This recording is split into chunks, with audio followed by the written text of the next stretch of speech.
Olá, tudo bem? Hoje o tema está maravilhoso. No nosso curso, na nossa série, o tema de hoje, sabe qual é? Nós vamos falar sobre a verdade que explica os sinais do fim. Prepare o seu coração, será uma grande bênção. E aí, está pronto? Ok, eu também estou pronto, Bíblia aberta. Você já pegou sua Bíblia, pegou uma caneta, pegou um papel, um caderno, alguma coisa? Veja só o que diz Amós 3, verso 7. A palavra de Deus diz exatamente assim: certamente o Senhor Deus não fará coisa alguma sem primeiro revelar o seu segredo aos seus servos, os profetas. Isso quer dizer que tudo que está acontecendo no mundo hoje, tudo que ainda irá acontecer, já estava previsto, já estava profetizado na palavra de Deus. Entende? Então, diante dessa afirmação, nós só podemos abrir a Bíblia em Mateus 24, para entender realmente o que Deus tem a revelar, qual é a verdade que Ele tem a revelar sobre o fim. Vamos abrir aqui comigo a Bíblia em Mateus capítulo 24, versículo 3.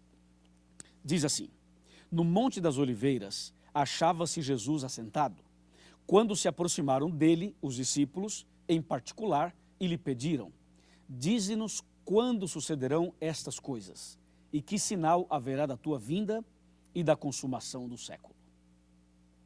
Que pergunta, hein? Imagina você sentado ao lado de Jesus e fazendo uma pergunta dessas a ele. Os discípulos perguntaram: Senhor, quando sucederão essas coisas? E diz claramente o verso, qual é o sinal? Que sinal haverá da tua vinda e da consumação do século? E aí Jesus começa a dar uma série de informações, mencionando o que aconteceria antes da volta de Jesus. Só que esse verso tem dois detalhes importantes. O primeiro é quando os discípulos perguntam assim: Senhor, quando sucederão estas coisas? Essa é a primeira pergunta. A segunda foi: que sinal haverá? Então, primeira, quando, e depois, que sinal haverá? Para responder a primeira pergunta, quando, eu convido você a abrir a Bíblia comigo em Mateus capítulo 24, verso 36. Olha que interessantíssimo. Mas a respeito daquele dia e hora, ninguém sabe, nem os anjos dos céus, nem o Filho, senão o Pai. Então, para responder a primeira pergunta, quando, Jesus disse: ninguém sabe. Agora escuta, ninguém sabe. Deu para você entender? Teve pessoas que já marcaram datas. Alguns marcaram para 1844, Jesus não veio. Outros marcaram para 1914, Jesus não veio. Outros marcaram para 1975, Jesus não veio. Outros marcaram para o ano 2000, Jesus não veio. Marcaram para 2011, para 2012, e de vez em quando aparecem umas pessoas marcando datas. Escuta bem isso aqui. A pergunta foi quando? Jesus disse: o dia e a hora ninguém sabe, ok? Somente Deus sabe, somente Ele sabe, e Ele não revelou para ninguém. Agora vem a segunda pergunta. A segunda foi a seguinte: que sinal haverá? Aí sim, aí vem um detalhe que tem a ver conosco. Que sinal haverá da tua vinda? Então Jesus agora começa a dar o sinal, e para responder que sinal é esse, Jesus menciona vários acontecimentos. Aqui em Mateus capítulo 24. Eu gostaria de ler para você alguns deles. Mateus 24, voltemos para Mateus 24, e agora nós queremos ler o versículo 4. Presta bem atenção. E Jesus, ou seja, Ele lhes respondeu: vede que ninguém vos engane. Olha que advertência sábia de Jesus. Jesus disse: cuidado, hein, para ninguém vos enganar. Agora aqui entre nós, se Jesus falou assim: cuidado para que ninguém vos engane, é porque Jesus sabia e Jesus sabe que apareceriam enganadores, vários enganadores. E por isso Jesus fala no verso 4, tome cuidado para que ninguém vos engane. E aí o verso 5 ele fala assim: porque muitos, ouvirão muitos em meu nome, dizendo, eu sou o Cristo, e enganarão a muitos. Então Jesus já começa a dar exatamente a resposta para a segunda pergunta. Que sinal haverá? Então, primeiro detalhe, cuidado para ninguém vos enganar. Isso quer dizer, vai aparecer um, vai aparecer outro, aparecerão várias pessoas tentando enganar.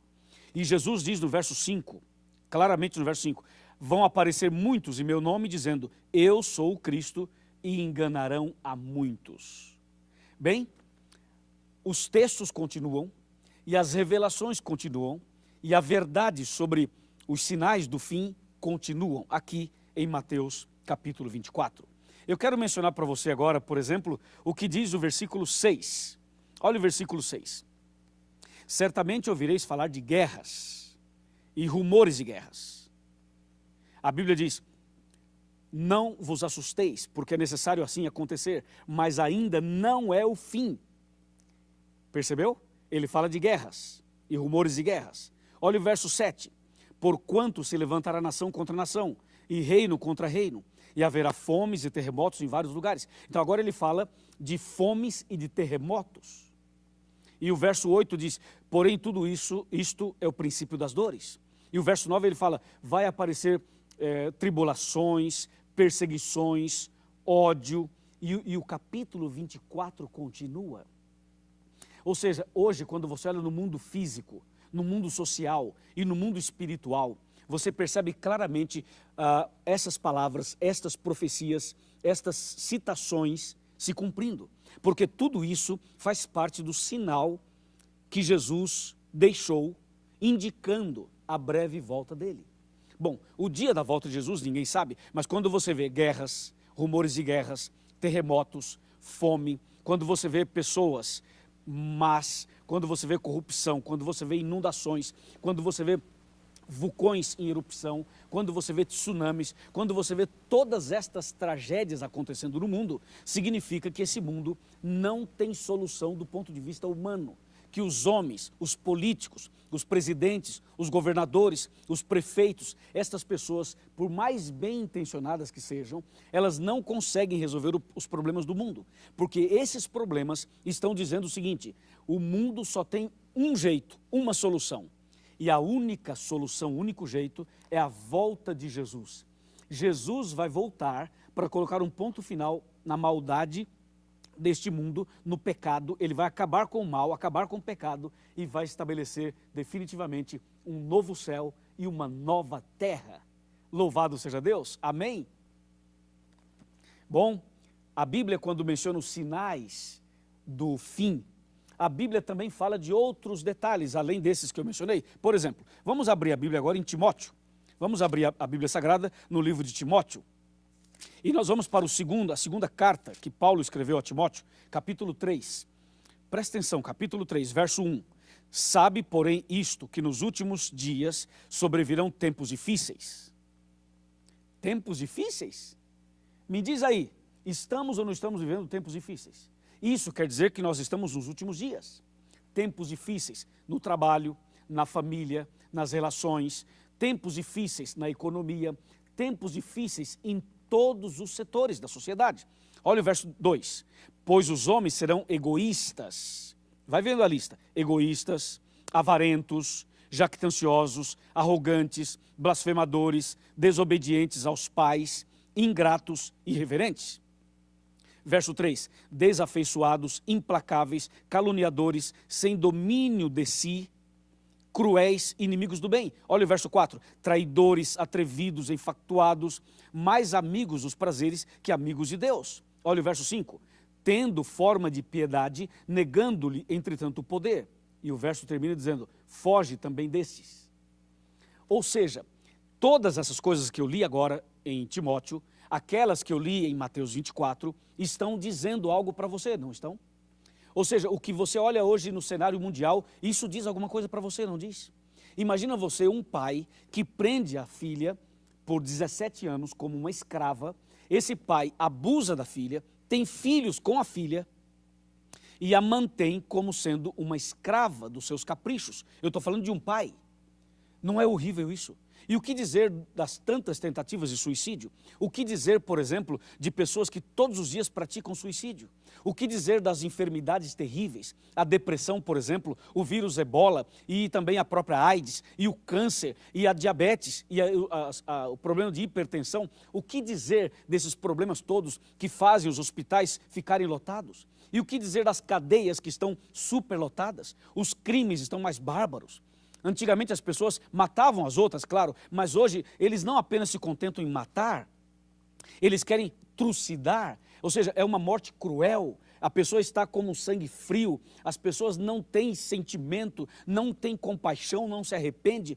Quantos casos a gente está vendo diante dos nossos olhos, nas televisões, na internet e nas redes sociais? Aí vem a questão, será que tudo isso não está dizendo algo para a gente? Será que essas coisas não são sinais de que esse mundo está chegando ao final? Será que tudo isso não está avisando algo para você, meu amigo? Então, por que será que as pessoas estão ainda vivendo uma vida sem compromisso com Deus? Por que será que as pessoas ainda continuam participando de situações e de programas que nada tem a ver com a salvação delas? Eu quero dar os parabéns para você, porque você está aqui com a Bíblia na mão, estudando comigo a palavra de Deus. Agora eu quero convidá-lo a sentar para aquela nossa conversa importante de coração para coração. Bem, já estou aqui na minha sala, sentado aqui. Na verdade, não é minha sala, é a nossa sala.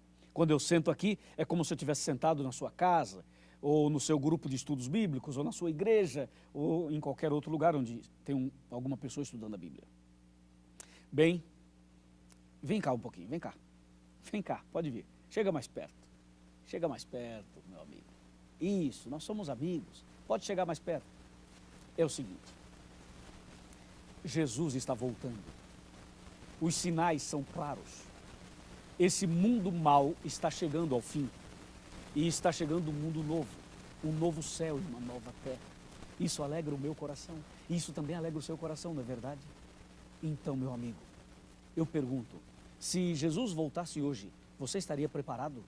Se a volta de Jesus fosse agora, você estaria salvo ou perdido? Salva ou perdida? Bem, ainda há tempo.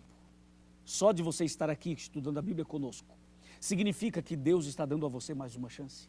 Nem tudo está perdido. Você pode hoje tomar a decisão e se preparar para a volta de Jesus. Você pode nascer de novo. Você deve nascer de novo. Então procure a Igreja Adventista do Sétimo Dia.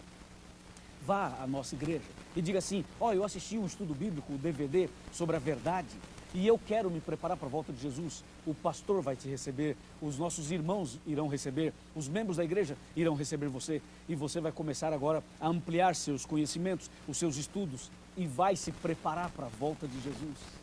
Porque os sinais estão aí diante dos nossos olhos. Você aceita esse convite? Aceita esse chamado de Jesus? Aceita começar hoje uma vida nova? Aceita se preparar para a volta de Jesus? E aí se você fala, pastor, eu aceito. Vamos ver, fala aí, aceita ou não aceita? Quer se preparar para a volta de Jesus? Fala, meu amigo, diz aí, aceita ou não aceita? É claro que você aceita. Então só quando você falou assim, eu aceito, sabe o que aconteceu? Acabou de cumprir mais uma profecia. É isso aí. Sabe qual se cumpriu agora? Quando você disse, eu aceito, eu quero. Se cumpriu Mateus 24:14 na sua vida. O Evangelho do Reino, ele foi pregado para você, está sendo pregado agora. E se você aceitou, significa que essa profecia na sua vida se cumpriu. Parabéns, parabéns, louvado seja Deus. Seja bem-vindo, bem-vindo ao povo de Deus. Eu quero orar por você e agradecer a Deus por sua decisão. Vamos orar? Vamos. Senhor nosso Deus, muito obrigado porque essa pessoa tomou uma importante decisão. Muito obrigado por esse tema maravilhoso que anuncia o fim desse mundo mau e o início de um mundo novo, o início de um novo céu e de uma nova terra. Eu entrego essa pessoa nas tuas mãos. Em nome de Jesus. Amém.